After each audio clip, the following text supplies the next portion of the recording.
Okay, straight shooter here. I'm on the other side of the table, and I'm going to handle some of these blades. I'm actually going to prepare them to be put back into the safe. And while I'm doing that, I might as well chat about them a little bit. And let's just grab them, a couple, one at a time here, and just look at how beautiful they are. And this is called the Cold Steel Valkyrie. And these blades,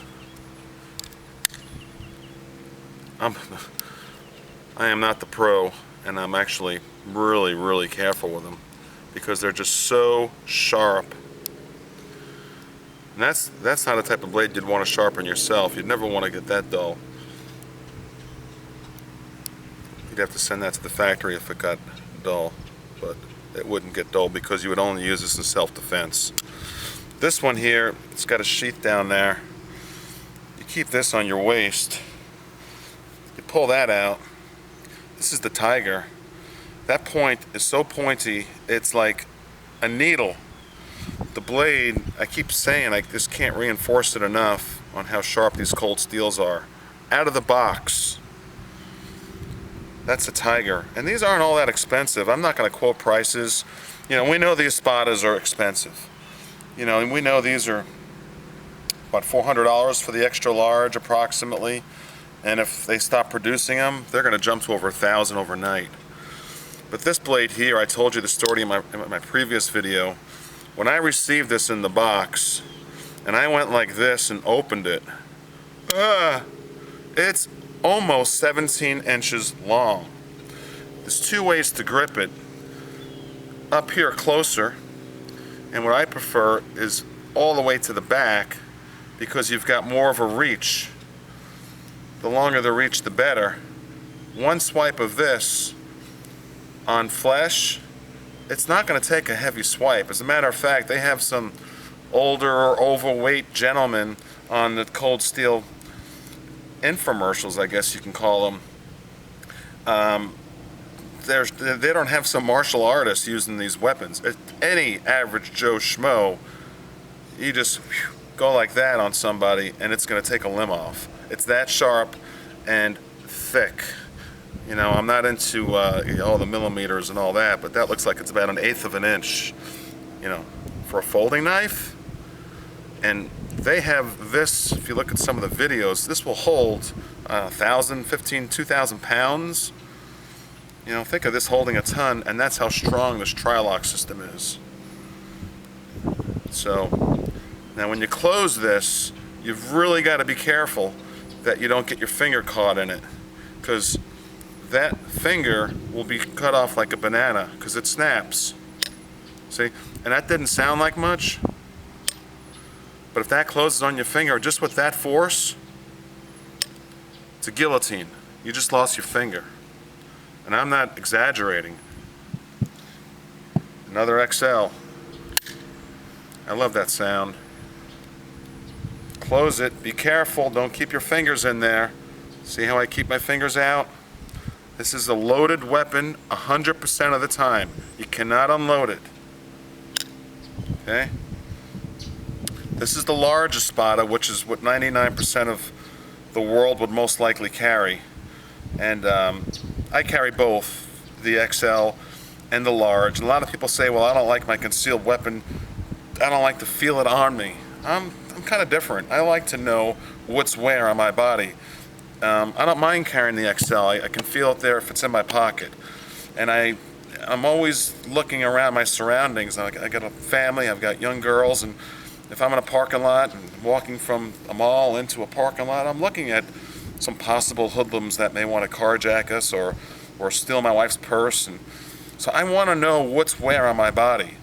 And if it's my Espadas in my left pocket and my 357 J-frames in my right pocket, and my 10 millimeters on my chest, and my Kimbers on my waist, and another Kimbers on my ankle, and you know, and I've got some of these other switchblades over there on me. I want to know where they're at, and I don't mind if I feel them just a little bit. I mean, I don't want them, you know, to ruin my day and just be all uncomfortable. But I do. I want to be cognitive of where they are on my body. I don't carry just one weapon. I have my concealed weapons permit, obviously. We're in Florida. It's a good state to live in as far as your Second Amendment rights. And by the way, join the NRA. It's the extra large closing it. We need 20, 30 million more people to join. And with the internet, spreading the word out, if you're watching this video and you're saying to yourself, boy, I think I'll get a knife. I think I'll get a blade. I'll carry it. I got my permit. And you're not a member of the NRA? Silly for you. This is the medium one. Okay, I got 3 Spartans. The first Spartan I picked up, I was like, oh, I don't know about this. Andrew, the gentleman who designed it at Cold Steel, did a wonderful job, just beautiful.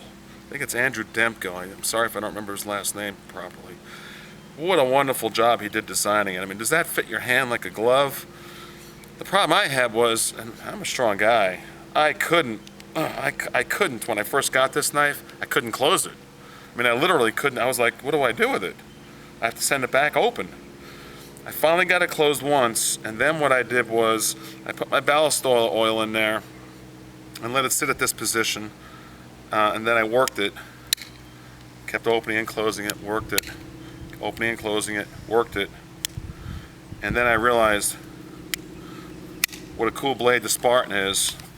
So I went and scooped up 2 more and did the same thing. They all come tight. Okay, Recon 1, pick that up. It's like, got the two types of blade cuts there on it for you.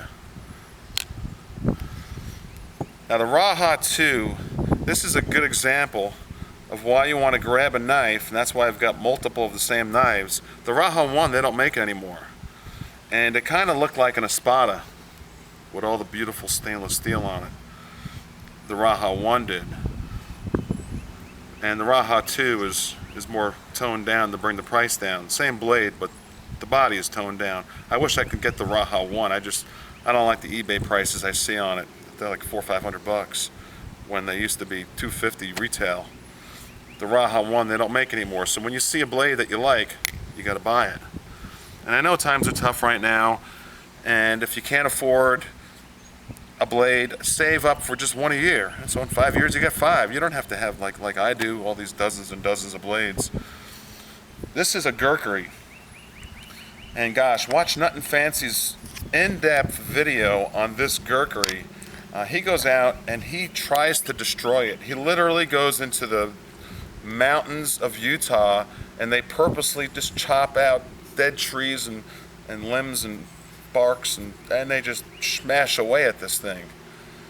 And they couldn't even put a nick on it after a 2 or 3 day adventure. So I said I have to have one of those. So I got one and I'm looking forward to going camping with it. And then Scooch, Scooch 00, turned me on to this Gurkha. Oh madame, yay. Look at this. This is handmade in Nepal. And go ahead and Wikipedia the country of Nepal and Southeast Asia. And these people have been making these for hundreds of years. It's 1095 steel, the equivalent of. And I got it from the Gurkhahouse.com. If you go to Scooch, SCOOTCH, I believe, you Google that, you go to his YouTube channel. He's very informative. He turned me on to this blade, but look at it. It's just so much workmanship went into this by hand. And if you go to the Gurkhahouse.com's website, and they show how these people, they take like a month per blade to build. And they actually use these right now in Afghanistan and Iraq. A lot of the soldiers use this exact blade from the Gurkha House on their side in this sheath, which is gorgeous. Oh, the leather in this thing. It's all leather, hard leather. This is for the blood. You behead someone, take someone's arm off, or just cut their whole torso in half. I mean, that's how powerful this thing is. I don't have a tape measure, but that's almost a half an inch thick. It's a hefty blade. I mean, you've got to know, what you're holding here. You can't just play around with this. So this is, you can use this for multiple uses if you go camping. You can use it for self-defense in your home, and it's quiet. You know, that's one thing about a blade. You get a couple of people in your home who are attacking you and your family you're trying to protect. You shoot a gun, they're all gonna know you're there. You take a guy out with a knife, you're silent. And I'm not trying to sound like Jack Bauer, because you know, I'm in the financial estate planning arena. The last thing I am is a Jack Bauer. And I'm all about nonviolence. Run away if you can. Stay away from violence. But if you're packed up in a corner there and your family's in danger and people are dying, you have no choice. You have to engage. Like Nut and Fancy's wonderful, wonderful tape called Close to Engage. And I think he says it the best. This is another smaller Gurkha from the Gurkha house. These are sharp as a razor blade. Okay, let's put them back in their sheath. How we doing on time, Mrs. Straight Shooter? 11 minutes. 11 minutes. All right, so we got 3 more to go. Fold this up. The AK-47, highly recommended. They've been making it for years, cold steel, and this is the latest version. And it's as tight as a clam. And it's small, it's compact, it's light. I don't know the weight, but you don't even know you have this on you. You know, why would you have a machete? I'm on 3 acres, and over time I'll take you for a walk across my property. And I do use them. I chop up old palm fronds and some stuff on the property here on the ranch. Blade like this too, I use.